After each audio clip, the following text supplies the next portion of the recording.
We are live. Hello, everyone. Welcome to The Show Must Go On line. Today's guest is Mara Hitner. How are you doing today? I am awesome. I'm really great. How are you doing? I'm great. Thanks. Happy to see you here. It's a little different than our normal Sunday rap recess. I know there's so much fewer of us. It's very intimate. It's just the two of us. There's not Brady Bunch squares everywhere. Yeah, exactly. It's kind of like we're in a breakout group together. That's right. Yep, exactly. Trading twos, trading fours, and we might do that a little bit later. Who's to say? It's all freestyle right now. It's crazy. So crazy. So let's start at the very beginning, a very good place to start. And let's hear your origin story. What got you into theater and singing and freestyling and all that jazz? Oh my goodness. Well, first of all, I just have to back up and say thank you so much for having me on here. You and I met, in August maybe of last year. So it's only been a few months, but I just even virtually, I just felt like a connection with you. Like you're just sisterhood somewhere. So I appreciate it. And I want to say hi to my friends and family in the chat because I think I have friends and family in the chat. Yeah, excited to be here. So origin story, I am from New York, born in Flushing, Queens, grew up on Long Island, went to school in Syosset High School, then went to college in Binghamton, and super into theater growing up, in New York, being a nice Jewish girl from Long Island who would go to a lot of theater. My grandma would take us to Broadway, mostly musicals. And we would be playing, my parents would play musicals in the house. And that was like my first love, my first creativity was musicals. And Shel Silverstein was probably my first creative influence. And then I went to college in Binghamton. And I started as a film major because I wanted to be Kevin Smith because it was the 90s and that's what you wanted to do.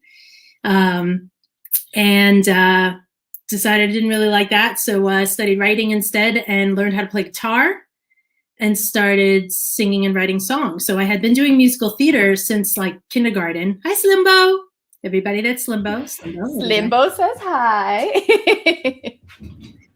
I'd always done theater since I was a kindergartner, cast as the youngest kid in Sound of Music, King and I, in the 5th grade play. Yes, that's right. So I always did musical theater, started playing guitar in college, started writing songs, decided to move to LA to chase a record deal. And that is where I am here today, 21 years later. So yeah, chased a record deal for a while, had a couple of, it was again, early 2000s, mp3.com, start your own label, do your own touring, kind of did that whole scene. Lots of friends trying to make it in Hollywood. There was kind of a group of us that would just do shows together and chase record deals together. But all I really wanted ever was to be in a cover band. Since I was 5 at my cousin's wedding and there was a cover band. So finally I got smart and started a cover band out here in LA, an 80s cover band. And then now I have an 80s cover band and a 90s tribute band. Same people, different costumes. Very efficient. Yeah. And then there was a pandemic and so all that got shut down and I had to find another creative outlet, which is where I found you and Freestyle Love Supreme Academy. And now I'm just kind of trying out some freestyle. What a fun journey. Love that journey for you. It's been crazy. Yeah. Wow. Okay. So I have so many points that I want to go to. But first of all, I guess I don't know the difference between a cover band and a tribute band. Can you expand on that, please? I can. That is an excellent question. In my opinion, a cover band is you just do whatever. You just play songs that are not yours. You cover other songs. So bar bands, dance bands, general bands. So my 80s cover band, we mostly do 80s, but we kind of do whatever. We don't have specific costumes. We just kind of somebody hears something on the radio and they're like, let's do that. We're like, we don't have time to rehearse. They're like, oh, well, just do it on stage for the first time live. And we just kind of do stuff like that. So that's the cover band. The tribute band, so that one is called Mara and the Big Rockstars. And we've been together for 16 years this year. I know. I love my guys. And then so about 6 years ago, which is crazy that this was 6 years ago. 6 years ago, I wanted to do a 90s tribute band.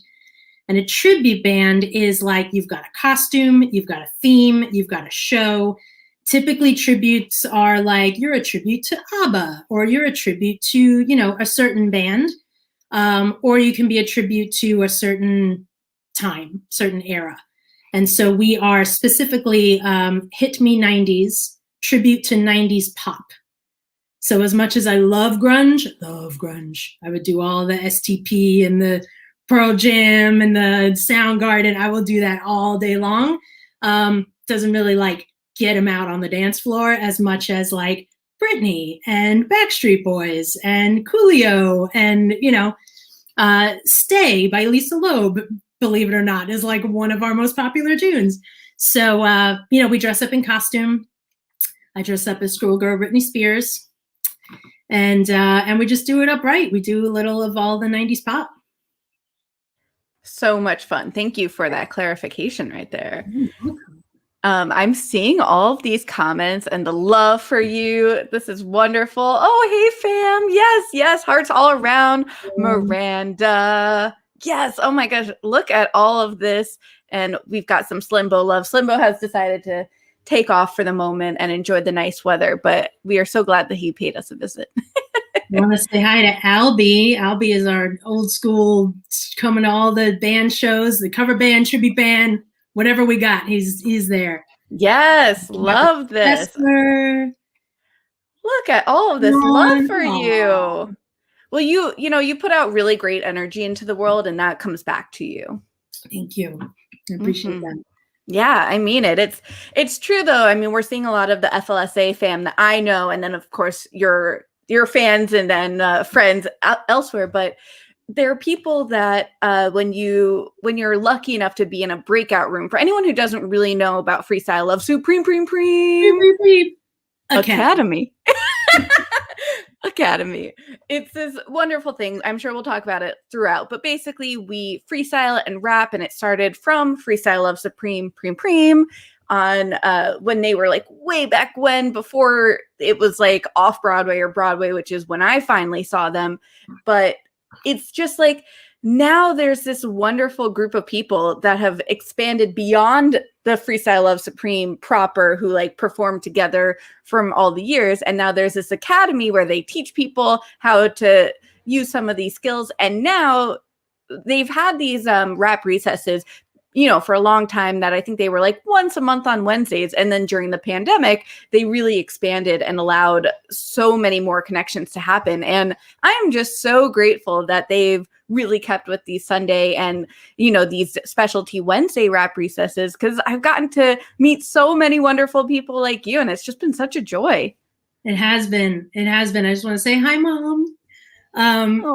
Yeah, can we just talk about FLSA for a moment? Please. Because I wouldn't be here with, I mean, like, pandemic is terrible. It's awful. Lots of people died. I wish it never happened. And silver lining bucket, I never would be sitting here if it wasn't for the pandemic.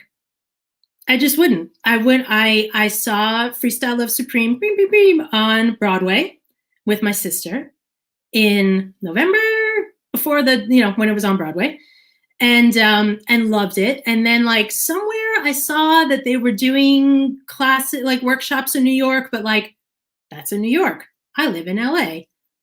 That was just not going to happen.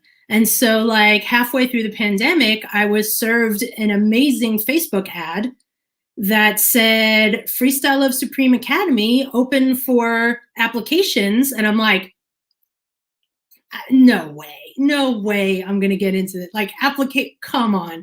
I'm like, all right, I'm going to fill out this application. And like, I thought I was getting into like this really exclusive, thing on like thousands of people. Like the documentary had just come out. We Are Freestyle Love Supreme on Hulu. Check it out. So I applied, and like, at the end of the application is this, was this little picture of a squirrel with like a weird, everybody probably had to go through this, like a weird expression on his face. It was like, caption this. And I just remember I showed it to my sister. I'm like, what would you caption this as? And my sister Laura, she goes, but wait, it gets worse. I'm like, this is why you should be in this thing and not me, because you're way more funny than I am. But I applied and I got in, and it just, thank goodness they brought it online, because it did open up. So yeah, caption this world. It did open up the opportunity for friendships and for, community all over the world. But like, I never would have, I don't know that I would have gotten into freestyle. Like, I like rap. I like, I love watching Freestyle Love Supreme. I've never been in an improv group. Like, it was just never something that I would have thought of. But the fact that it was now so accessible, and it just seemed like, I don't know, a little less intimidating. I'm just so glad I filled out that silly Facebook ad. Yay for the squirrels. Yeah. Yes, so apparently everyone had the squirrel caption. I wonder if there was a little was changing it up. And I remember also thinking, does it really matter what I say, or am I just trying to be clever? Does it, it was just like all these things going through my head. And I remember at the end of the day, I think I messaged a friend, and it was like, just be yourself. That's like, this is just a goofy thing to just be yourself. Like, that's, I think that's a good life lesson, right? Is like, what is the squirrel caption? And just be yourself. Come up with something funny, or don't, or freestyle, or don't, it's you don't have to rhyme all the time. What's on your mind? Mm-hmm. Stop on a dime. Hey. But it is, and the other thing, there's so many things that I love about yes. Freestyle Love Supreme Academy.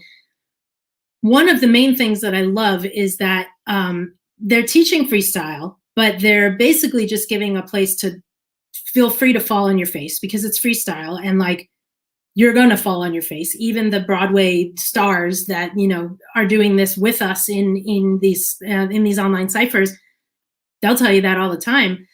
But what I love is that they go into the history of freestyle. They go into like, giving not only information, but like respect and love to, the Black and brown voices that started this. And like, they weren't rapping about squirrels. They were rapping about getting shot in the street and like really what life was like for them. So, it's been fun that I've been able to like, got this little like party trick in my pocket, but I've also been like watching documentaries about like how this all started in the Bronx. And like, the crazy thing is I totally grew up going to the Bronx to visit my grandma in the 80s. And all of this was happening around me, all of these names, all of this innovation with music and with hip hop. And like, it wasn't my thing at the time, but I was there, and I see the images, in these movies and these documentaries, and like the Biggie documentary that just came out. And like, now I'm interested in the Biggie documentary, because all of a sudden I'm interested in freestyle, and I'm interested in the history and the voices that came before. And man, Freestyle Love Supreme Academy just does a great job of that. And I so appreciate that. I love how many of these conversations just become like giant advertisements for Freestyle Love Supreme Academy, because you're bringing up so many great points that it's, you come for the freestyle, or you come for the beatboxing, or whatever kind of brought you there. Maybe you saw them in a show off Broadway, Fringe Festival, Broadway. But then there's this community, and also the history that you're saying. And also, I mentioned quickly about the Wednesday, like different rap recesses. And I really, really like what they've been doing with that, which they've been taking. So there's like, work rap recess, which has been really great. And that's for female, trans, non-binary identifying folks to come together in a nice, safe space. There's I saw that they had a Spanish one, and it was all in Spanish, todo en español. Y también. And there's the BIPOC one. And it's just been like, and there was a Jewish one. I couldn't make it, and I was so sad because look at us. A couple of Jews couldn't make it. What Seriously. is this? Pandemic. What are we so busy with? What are we so busy with? Speaking of, happy Passover. Happy Pesach. Happy Passover. How has it been for you? It's been great. I don't know. It's quite, it's funny. It's my sister and I that live here in California. My parents are in New York. And if I was in New York, like I would totally go to temple with my family and like have dinner with my family and stuff. And I don't do a whole lot of it out here. I would. But yeah, it's kind of been the same. I do have some halva though. I bought some halva. Oh, look at you. Hey. Yeah. It all counts. Look, we're in a pandemic. It's Passover. Passover pandemic. It's kind of like double right there. Second one though. Second one. I know. I have some matzot. I made some matzo ball soup the other day. That looked delicious. It is. They're like floaty, like good, nice, floaty, light, fluffy balls. Yeah. You know how we like them. Anyway, so we've got carrots and mushrooms in there. Mm-hmm. My grandma used to say, may your life be as sweet as the carrots in the soup. Oh, Grandma. Well, Jewish wisdom. I love that. Yeah. Shout out to my grandma who would be watching, but she doesn't know how technology works. I tried to FaceTime her or FaceTime, whatever, some sort of Zoom type thing. And every time I did this for her birthday and I tried this again with Passover, she holds this up. I'm sure anyone who has someone in their family that's older has this experience. But, she holds it like there and I see like her eye and I'm like, Grandma, like tilt it down. I can't see your face. What? And she's this, 91-year-old Egyptian, Brazilian, Jewish grandma who's just like, can't understand what you're saying. I'm just the sweetest. And it's just so funny to see, Grandma, tilt it. I can't hear you. Will you come home? Will you stay with me? Yes, Grandma, I'll stay with you soon. It's just, I miss her. Miss her very much. Oh, Grandma wisdom. Yes. I know. I miss everybody. So, we have a family bat mitzvah coming up in May. And so pending all vaccinations, I will hopefully be taking a drive to see my family in California, in Northern California. My cousin Becca, who is now a Freestyle Love Supreme Academy alumni, she did Welcome to the Cypher, and so hopefully I'll be able to see some of my family very soon. And then as soon as we're driving, we're not quite ready to get on a plane quite yet. It's a little too much humanity. We're going to baby step. But once we're ready for all the humanity and a cross-country flight, oh man, I can't wait to get back to New York. So many of the people that I've met through freestyle that live in New York, and I'm just going to go on like a Hurricane Mara hugging spree through New York City. Like, look out, because if you are not nailed down, I am hugging you. Even if you are nailed down, I will probably still give you a hug. I love this hurricane hug spree. Yeah. Can't wait. Hurricane marathon. Yes. I didn't even mean that. It's going to be a hurricane marathon from the marathon. From the marathon. So let's talk about this because this is wonderful. Sometimes freestyle nicknames, names, whatever, come at you because, I'm B-Way Show. I go by B-Way Show. It just naturally, everyone started calling me B-Way Show. All right, this is going to be my freestyle name. How did you get yours? My freestyle name, as weird as it is to say that, my freestyle name is The Marathon. And it honestly started off because usually, because people have trouble pronouncing my name. My name is Mara. And in New York, it doesn't seem like people pretty much call me Mara, but some people call me Mara. Out here in California and like out in Zoom land, pretty much everybody just defaults to Mara, which I don't mind. I mean, look, my best friend growing up, her name was Mara, spelt a different way, but different person. But so as a joke, I would say, oh, it's Mara, like marijuana, to try and get people to remember. And it would always get a laugh. Like, oh, totally get it. So Mara, what we were talking about before, I'm like, Like, it just doesn't, like, it's funny. It's funny, but it is not effective at all. Like, proven for years to be very funny and very not effective. So in freestyle, I just started thinking about, like, well, what else, could I rhyme with? And like, well, it's like, because there's certain things that don't work. Like you'd think marinara. Like in New York, we say marinara, but like other places, they say marinara. And that's probably the correct way to do it. Or like marigold. Some people say marigold. That's not going to work.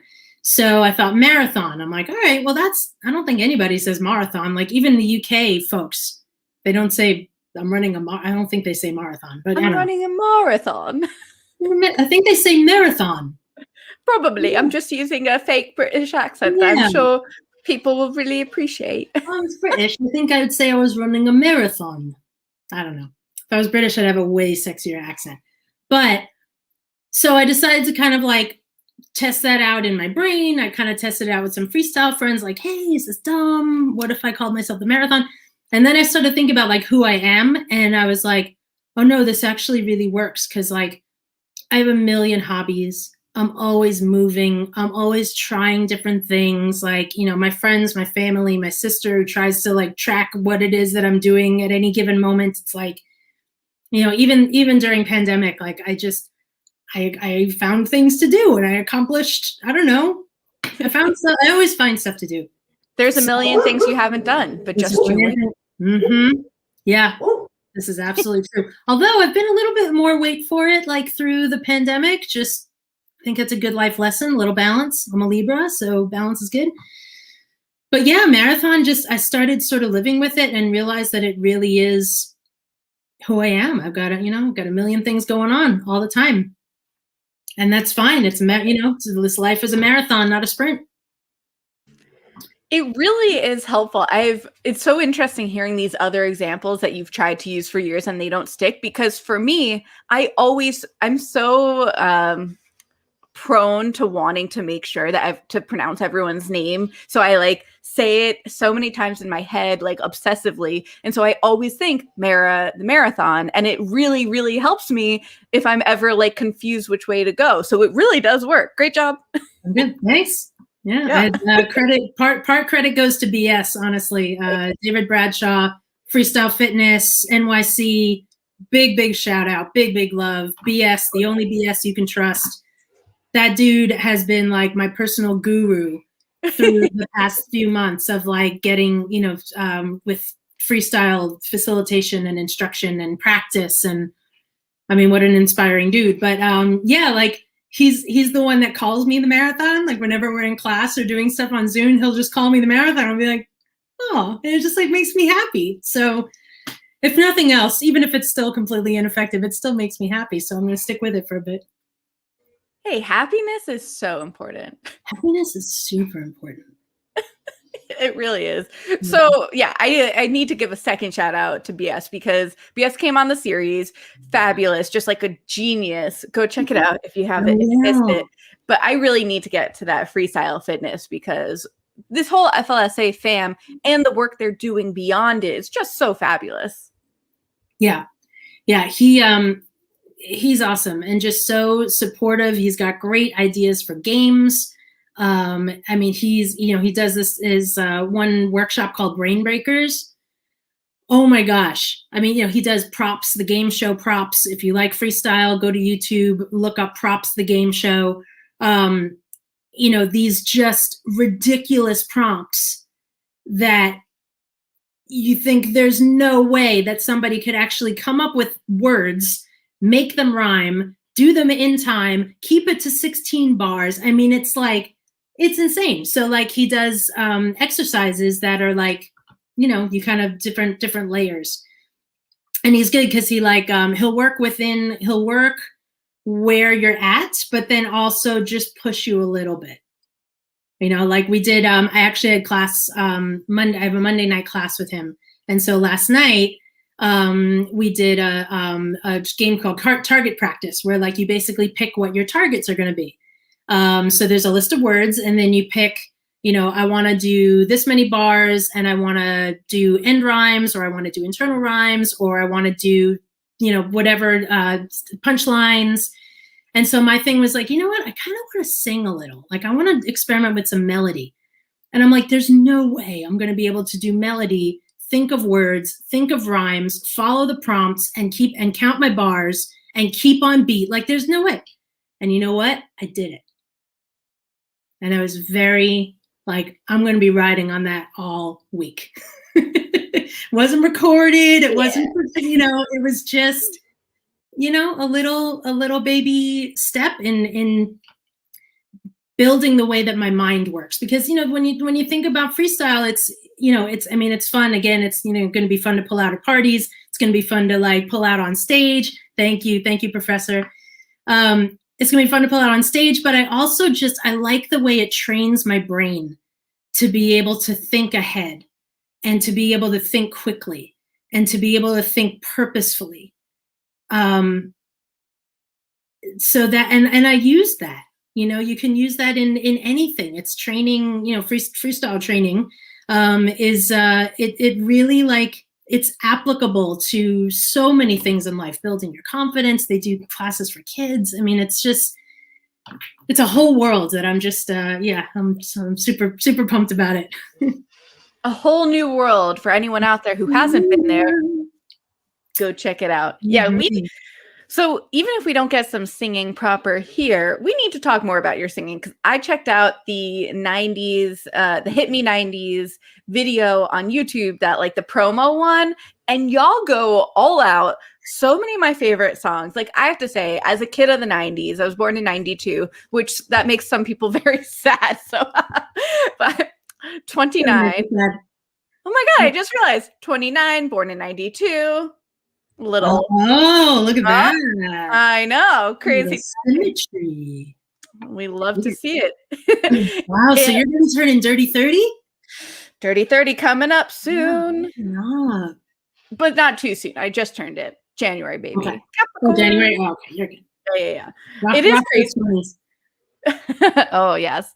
So it is my palindrome year. Palindrome. Yeah. Thank you, Professor. Yeah. This is why you're the professor, or tiny violin.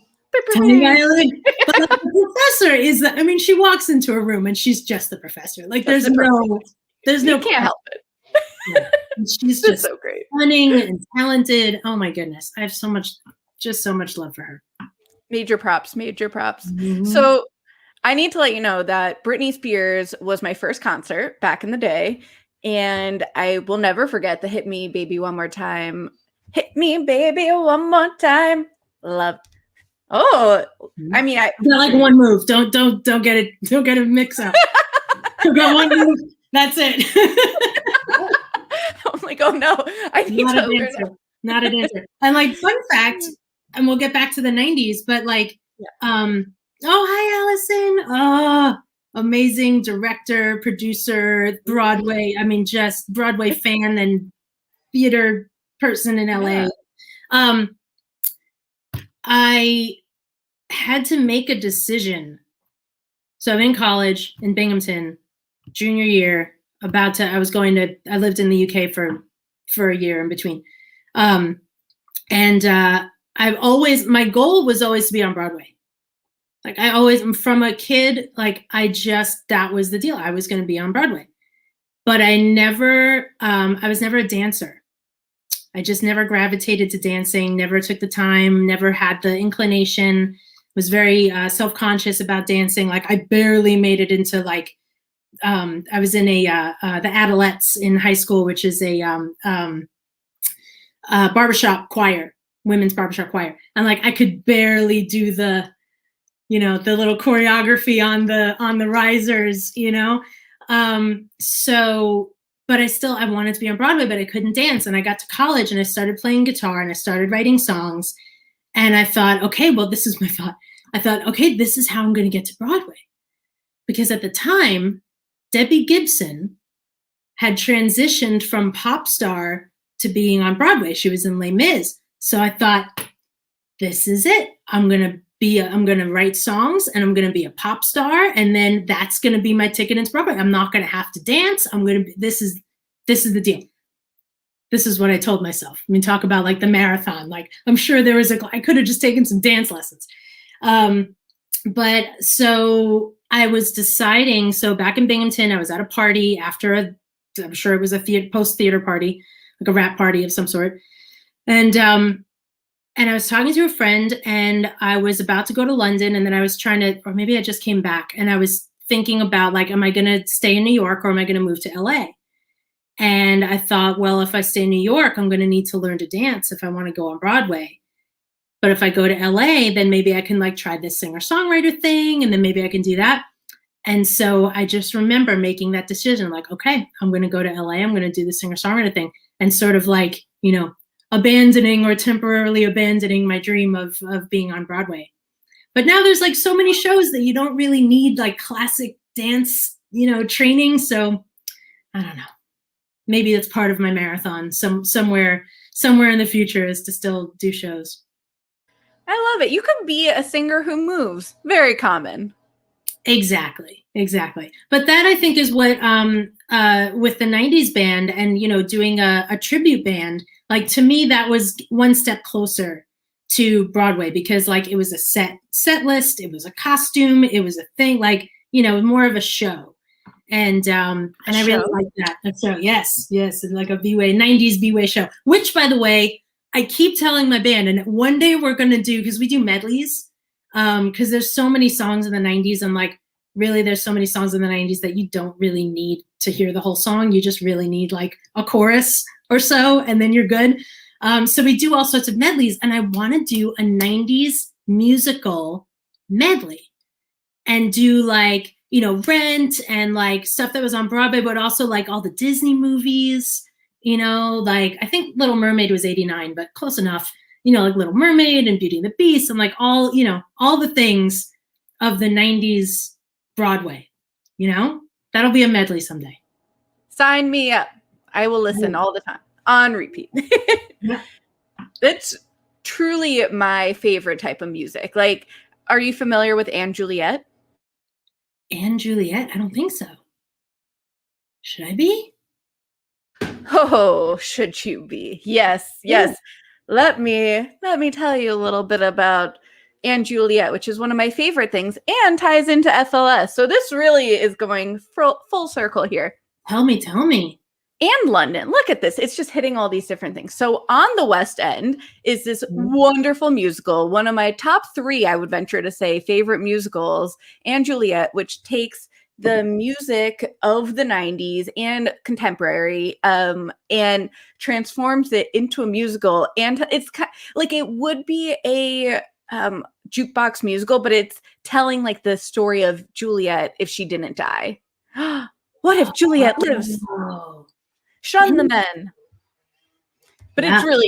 It's really wonderful. And it ties together because Bill Sherman, OG FLS, is the music director there. And I actually interviewed him as well. So check that out. Wow. Yeah. But really, it's really cool. It's so good. I listened to it. I was jealous. Oh, speaking of jealous, that was the last one of your episodes that I watched was an interview with Jay Ellis. Oh my God. Who is also amazing. But I was jealous that you saw 6, because that was going to be my next Broadway. Well, my very next Broadway before the shutdown, I had tickets to Girl from North Country. Ah, yes. And so those tickets went away. But 6 was going to be like, usually when I go to New York 2 or 3 times a year, and I just binge shows. Like, it's the only thing I really spend money on. So I just do that. And so my next show binge was going to be 6, and I saw, I think you had some flashback Facebook photos of when you went to see it. Yeah, very grateful I got to see that. John and I saw them. Actually, we saw Anne Juliet matinee and then 6 in the evening when we were in London. And then I also saw it the last show of Broadway. Like I got a +1 to see it. And then that was the final performance of Broadway. And then like the next day Broadway shut down and they were supposed to open. So wow, just pretty crazy that, you know, if I hadn't gone, I wouldn't have gotten to see it. And I'm very grateful I did. And I have my one that I've talked about too many times is Company, that I was going to see it. And then I was like, oh, you know, I have some days to see it, whatever. And then obviously the shutdown happened, and I'm like, no. Yeah. I feel bad for so the last binge that I went on was, I want to say it was November 2019, something like that. And it was a good one. I may not even remember all of them, but I saw Moulin Rouge, Jagged Little Pill. I saw Freestyle Love Supreme twice because we had tickets for the 7:00, and it was so good that we decided to just see if they had rush tickets for the 10:00, and they did. So we just stayed. And we saw 3 shows that day. And we saw 2 others that I'm blanking on right now, but I got to see a lot. And that's, some of the photos that I sent you was, even from LA, like my sister and I keep up with, what's happening on Broadway as much as we can. And so we saw Hamilton when it was at the Public, because we just like bought $50 tickets when the new Lin-Manuel Miranda thing went on sale. Like, we're like, whatever this is, tickets. Okay, now let's, plan our trip to New York. And we can do that because, of course, we have a place to stay. We visit my folks. And of course, my primary thing when I go to New York is to visit my family and to spend time with my parents, who I love very, very much. And then while we're there, I mean, Broadway is it's right there. You might as well. Come on, yeah. It would be a waste. Forget about it. Yeah. We think we also saw, they came with us actually last time to see Little Shop. Little Shop of Horrors. Yeah. Who did you see it with? With which one was that? It was with Groff Sauce? Yeah, Groff Sauce. Jonathan Groff for Jonathan all Groff. those. Yeah, because we also saw it in LA, which had also a good cast. But in Bill. Okay, wait. This is so funny because I have an audience that will appreciate this, and I think you will as well. When I had Bill on, sometimes with these interviews, and we were talking backstage, that they're so chill and casual. There's no like script, it's just like I take some notes and we say these things. But I really wanted to make this connection between Aunt Peggy and Bill and Juliet and just throw that out there. And I forgot to, and now I've said it to an audience. And I hope you appreciate it.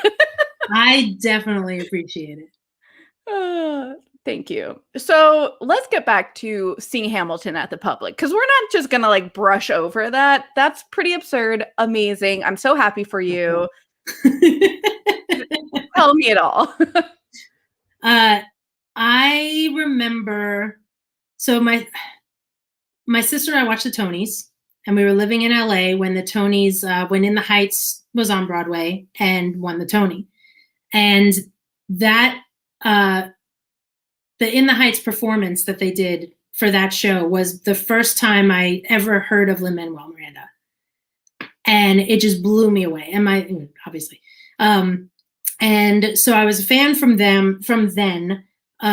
Usually my sister and I, when we're planning our New York trips, like we watch the Tonys and then we just buy, we plan to go see the things that we see that we like.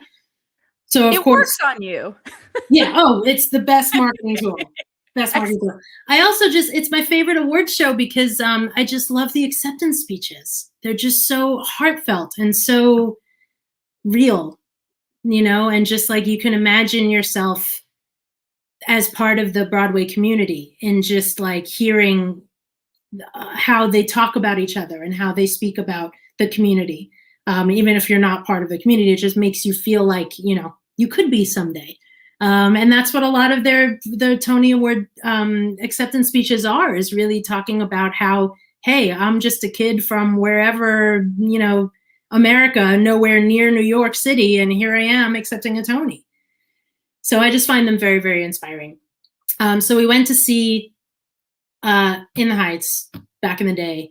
Blown away, of course. I do have a really awesome picture with Lin from Stage Door from that show, and he's wearing that Nintendo backpack that he's wearing in the Freestyle Love Supreme documentary. So that's fun. And then so we knew he had some new work coming out, so they came out, bought tickets, showed up the Public. My first time at the Public. sat down in this very small theater, and I have this vivid memory. I'm sitting next to my sister, lights go down first, and it was probably like towards the end of the public run. I don't think it had been announced it was going to Broadway yet, but like it was complete. You know, Groff was in it. It was pretty much done. And I just remember the opening number happening, and then the opening number is done and everybody's applauding. And I turned to my sister and I said, I have no idea what's going on, but this is the best thing I've ever seen. Like, Yep. I'm like, I don't know what just happened. I have no idea who anybody is.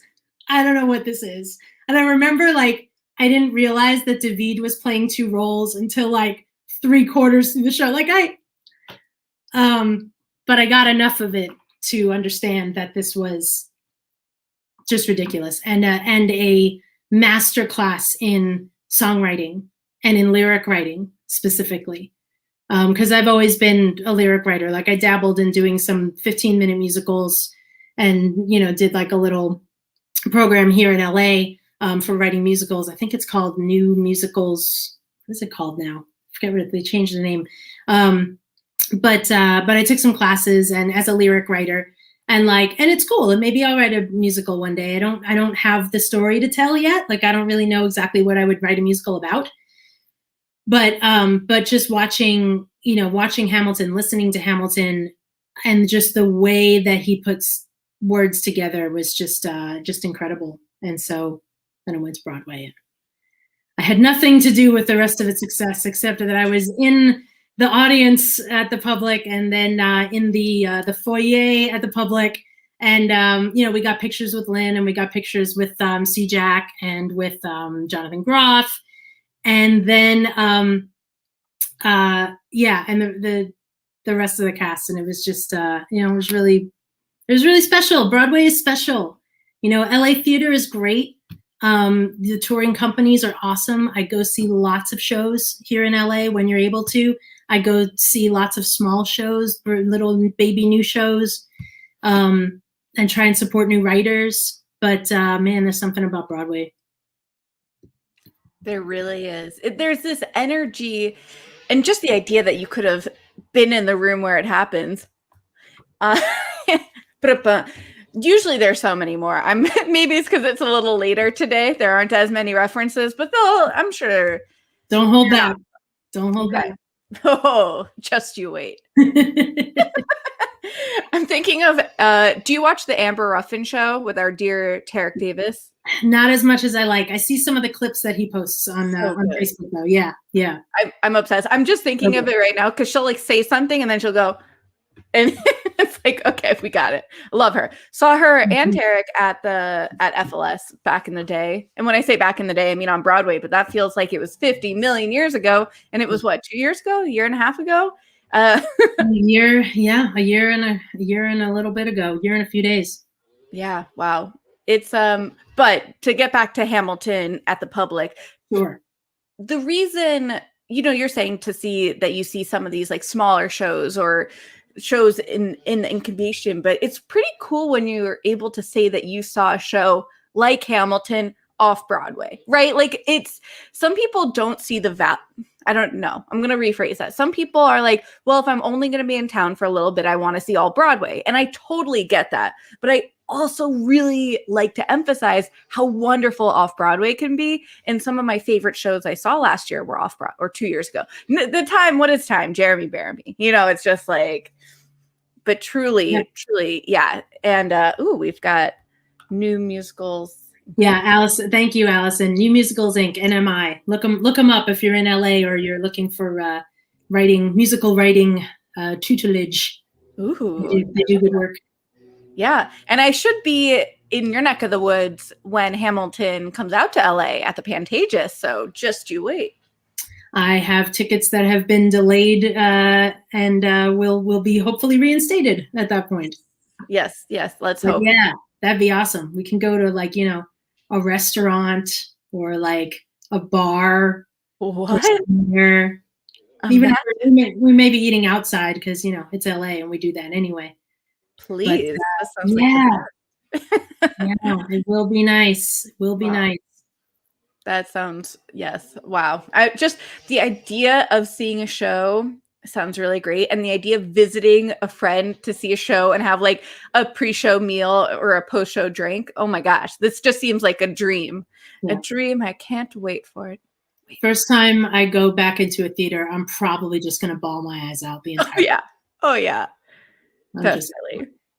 I'm a crier. I'm a crier at shows anyway. But you know, it's all on my sleeve. What are you going to do? What you gonna do? Do you have any other fun Broadway, off-Broadway, LA theater stories that you'd like to share with us? Oh my gosh. I have so many. I mean, all of my best stories involve people in theater or concerts. You know, like I'm a big concert fan as well. I can't think of one off the top of my head, but it's just always fun. I love it. I know it's sometimes when it's too general, it's like, wait, I can't think of it. But if you come to one in the next like 10 yeah, let's see if I can think of one. So do you have a favorite song that you like to perform, whether that's at home or with Hit Me 90s or with the 80s band? You know, like, do you have one go-to that you always showcase? For the 80s band, I think so. With me, with singing with bands, mostly my joy comes from the audience reaction, and that's why I get on stage. That's why I don't practice. I don't rehearse. And that's, you know, not the best thing, but like, wow, how boring to just sit and sing for myself. So I love the audience. I love the audience interaction and singing along. Like my favorite sound in the world is an audience singing along. And I think that's why I spend so much time at concerts in the audience, just to bask in it, you know, like there's nothing like it. So with that said, the song that, the 80s song anyway, that I love to sing, but I also just love the audience, it's probably Sweet Child of Mine. That's a good one. I mean, it's a classic for a reason. Albie put Queen in the chat, and yes, that is definitely something. Anything by Queen. I love singing Freddie Mercury. In my car, I sing a lot of Foxy Shazam, which is this little band that, you know, people may not have heard of, but like he basically has very Freddie Mercury vibes. And it's just good to just scream your head off when I'm not actually singing along with Broadway shows. And then for the 90s, to be honest, I kind of gravitate towards the rap and the R&B to perform live. Like I love, like we do Regulators, Mount Up. We do, I love doing the rap in the middle of Waterfalls. It's my favorite. Yes. So fun. This Is How We Do It. Like, you know, the audience loves it. And it just feels good. I don't know. It just feels good to recreate those songs. But like I said before, for the 90s one, honestly, I love doing Lisa Loeb's Stay. People hear those first doo-doo-doo, and they lose their minds. Like there's just brains splattered everywhere, and they run up to the front, boys, girls, whatever you got, run up to the front, and they just know every word. And they don't even know they know every word until they hear those 3 notes. And then they're like, oh yeah, I know every word. It's the most fun. It's the most fun moment every time. Every time. It has never failed. And it was one of these things, like being in a 90s band 6 years ago, starting a 90s band, there really weren't 90s bands. There was a million 80s bands.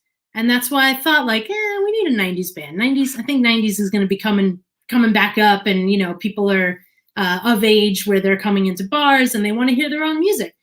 So we started the 90s band, and like with an 80s band, you know what to do. like an 80s band, you know, you got to do the Don't Stop Believin', you got to do the Living on a Prayer, you got to do the, you know, there's like a pretty well trodden path of a playlist. And like, those are all amazing songs. I will do them all day, every day. But there wasn't really a roadmap for 90s. And so I was like asking a lot of people, like, what song should we do? What song would you like? Like, if you're really drunk at a bar and a 90s song come on, like, what's going to make you super happy? And Stay was not on anybody's list. But I think it was maybe year, I don't know, 2 or 3 of the band. And I was just like, I love that song. And I think people love that song. I'm like, let's just try it. And we tried it once and just never went back. It was one of those like surprise, you know, like you figure that Britney's going to hit. You figure that Backstreet Boys is going to hit. You figure that This Is How We Do It is going to hit. But like, you know, there's a couple that we just, you don't really know. And the audience is in charge. The audience is the boss. Well, our audience here, if they are so the boss, are asking for a little sampling. Oh my goodness. You say, I only hear what I want to. I have the glasses and everything. Like, I'm not, you say, I talk all the time. So you got to sing along though. And it was like delay or whatever, but. I could sing like a Britney or Spice Girls. That's kind of where my Spice Girls is where it's. Tell you what I want, what I really, really want. So tell me what you want, what you really, really want. Well, I'll tell you what I want, what I really, really want. So tell me what you want, what you really, really want. I want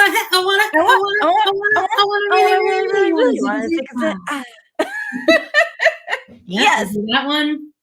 It's a great one. Yeah. This is how we do it. This is how we do it. La, la, la, la.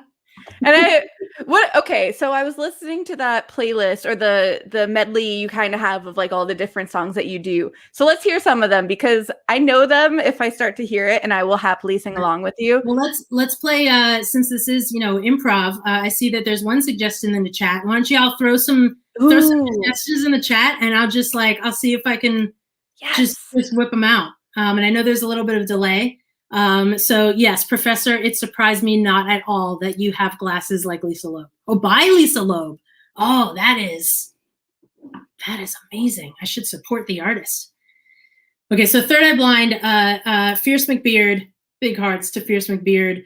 Third Eye Blind makes me super happy. Do do do. Do, do, do, do, do, do, do, do. And you gotta do the bridge though. You gotta do when the plane came in, she said she was crashing. The velvet it ripped in the city, we tripped on the earth to feel alive. Now I'm struggling to survive those days you were wearing that velvet dress. Yo, the priestess, I must confess, those little red panties, they passed the test. What's up around the belly, face down on the mattress one, right? You go into that, people aren't expecting it. It's like so awesome. Yes. What else we got? Alanis. Yeah, we do some Alanis. We do, of course, I want you to know that I'm happy for you. I wish nothing but the best for you both. I'm trying to like keep it down because we've got like neighbors and shit. I'm like, me is she perverted like me? Oh, and so the fun thing about this one is that a lot of times we do concerts in the park, which is like family friendly. Right? Would she go out with you in a theater? Ooh. And then later on, when there's the the thing, slap in the face, how quickly I was replaced. And now you're thinking of me when you hug her. Yeah. These are the things you have to think about when you're in a 90s band and you get hired for a park. True. Yeah, Alanis, you ought to know, would not be my first thought. And I'm loving the changes that you're doing because all the parents will appreciate it. And all the kids will be like, oh, totally makes sense. Yeah. And then you're just like, and I'm here to remind you of the mess you made, left when you went away. Yeah. It's not fair to deny me This is all I've got. I listen to them all the time, but unless if I hear the track, I don't know why. I wonder if this is like a thing that I know the words, but then when I try to sing them just like on their own, I always mix up words. You know, I'm really just singing to Slimbo and he doesn't care. He doesn't know the words. Slimbo is totally taking notes. Slimbo is like, that was one word different. I will be checking that next time. I hope you listen. Listen to the Jagged Pill cast album. Yeah, which is also amazing.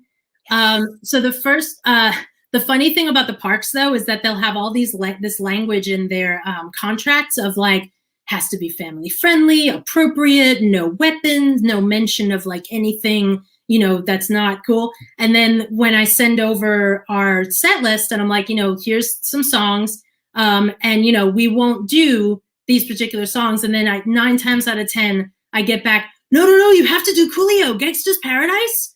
No, you have to do that. That's why we hired you. We saw that you did Gangsta's Paradise. I'm like, do you? Sure. Okay. You got it. Are you aware? Yeah, we're not gonna. Okay, fine. Totally fine. So Beck, so I just learned the words to this. It's too low for me, but so un perdedor. I'm a loser, baby. So why don't you kill me? Get crazy with the cheese whiz. Soy un perdedor means I'm a loser in Spanish. I had no idea that that's what that was. Four Non Blondes, of course. So Four Non Blondes, we don't do that song. Because, I don't know. It's awesome. That's one of those that I want to put in a medley. Like, you don't really need to hear the entire 3.5 minutes. Foo Fighters, we need to do more Foo Fighters. Foo Fighters is my absolute favorite. I've been obsessed with their new record. I got I don't know if you can see, we got General Dave Grohl there in the back looking over us. But yeah, all the 90s, man. Don't speak. Oh, don't speak. Don't speak. I know what you're saying. So please stop explaining. Don't speak. Don't speak. Don't speak. Oh, so good. We need to do that. We do spider webs. And I'm very proud of my clever move of like, I kind of like tangle myself, like with the microphone, I kind of like tangle myself with the wire. So it's like a web. It's genius. Genius. I love it. We just watched Spider-Man the other day. I'm totally in that mood. See? Pew, pew. There you go. Pew, pew. I saw, by the way, I did see the Spider-Man musical. Oh, what'd you think? Towards the end of the whole shenanigans, which, you know, it's not shenanigans. People died. It's really, really bad. But I thought it was fine. I don't know. There's dogs outside all of a sudden. Let the dogs out. My neighbor. And Slimbo. Slimbo's just bringing them all out. Wow, Slimbo's on cue. Slimbo brings all the dogs to the yard. yeah, he does. I could use that for like, we do Been Caught Stealing. And so there's like some dogs barking in the intro that we actually do on a keyboard. Yeah, you got to commit. You got to commit. I don't remember where I was going with any of this.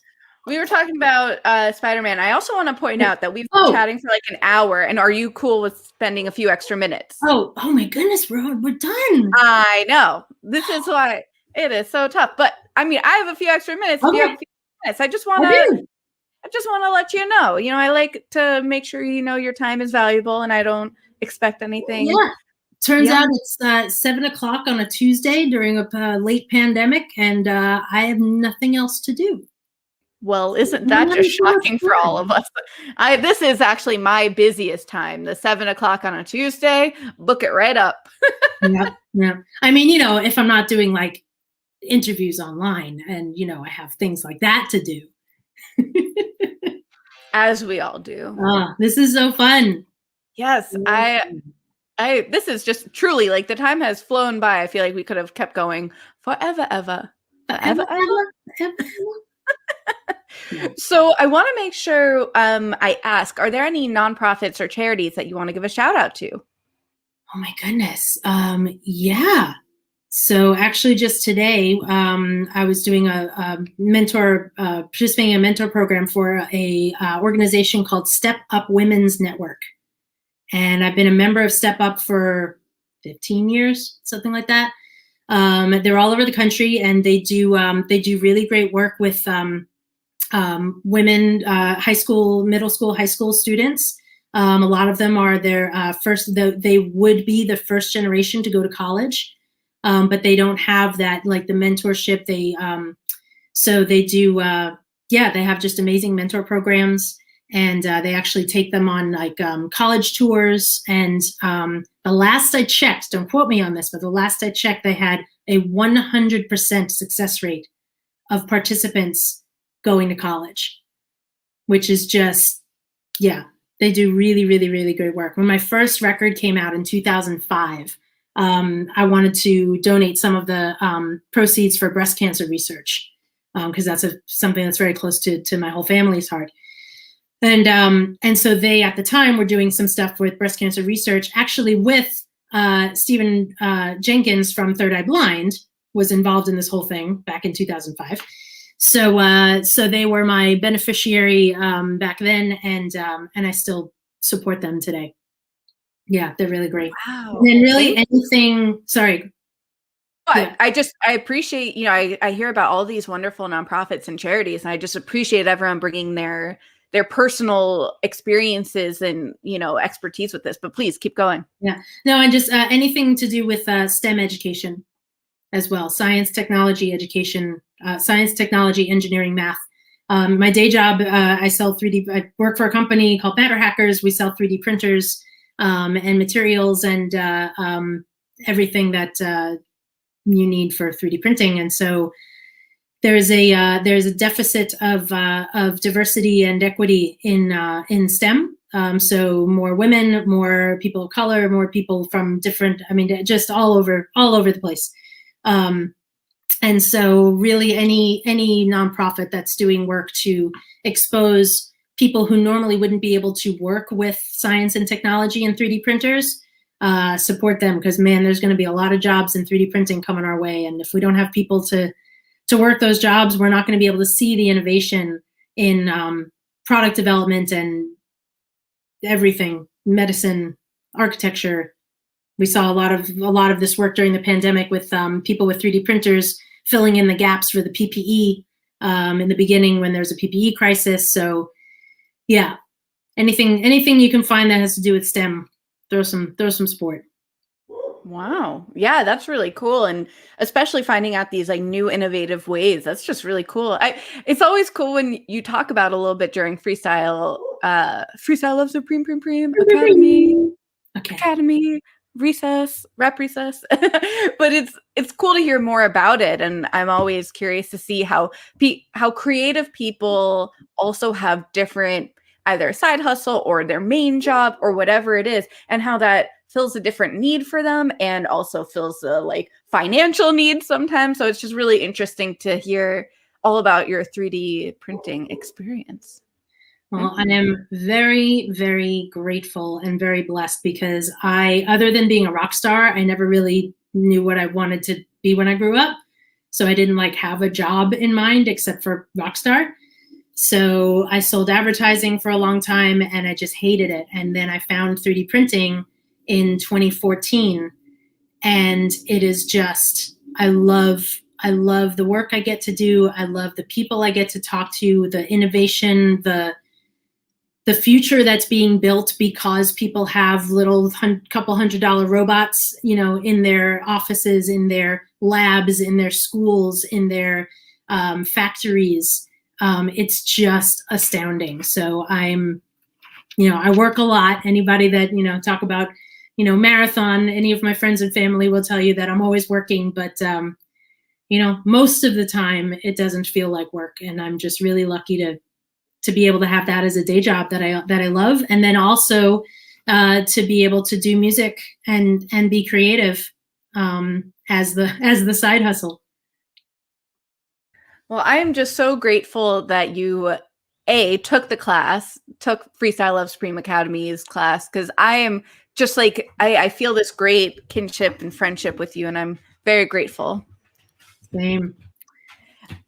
Make sure to let everyone know singing nice, but where's the freestyle? Maybe we'll freestyle out. Why don't you tell us a little about what your social media handles are? Anything else that you came in today wanting to say, hey, to the Academy. Yeah, we spoke about that. But what do you say? Hey, anything you came into today wanting to say to your friends? Oh, yeah.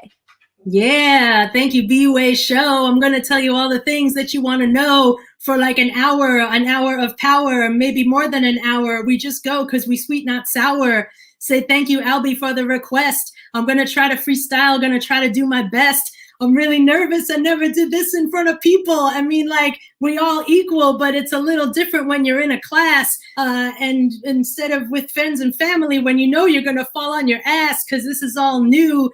But it's all good because I'm here with my crew. I got my FLSA crew in the chat. I got my friends and family and all that.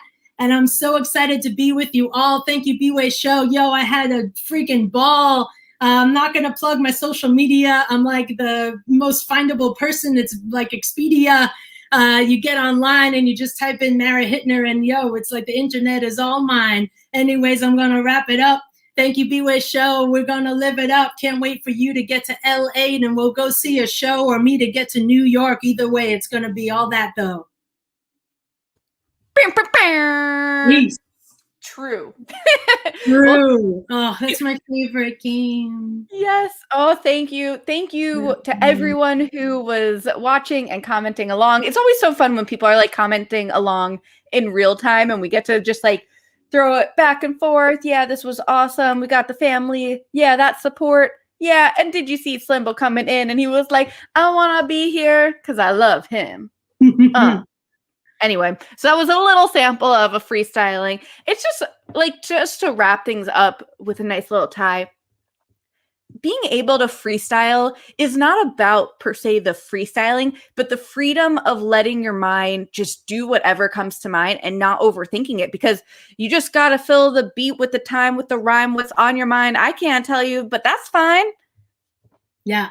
And it's so funny because like, you know, I get in front of the camera, I get all nervous, but like if I'm in the bathroom brushing my teeth, I like serve this in my brain. Like it's all rhymes all the time. I can't even stop it. I go to sleep and it's like, nope, back up because I got rhymes in my head. I should probably write them down so I don't wake up like the brain is dead. But it's a new skill and I'm so grateful. And I just, you know, this meeting was fateful.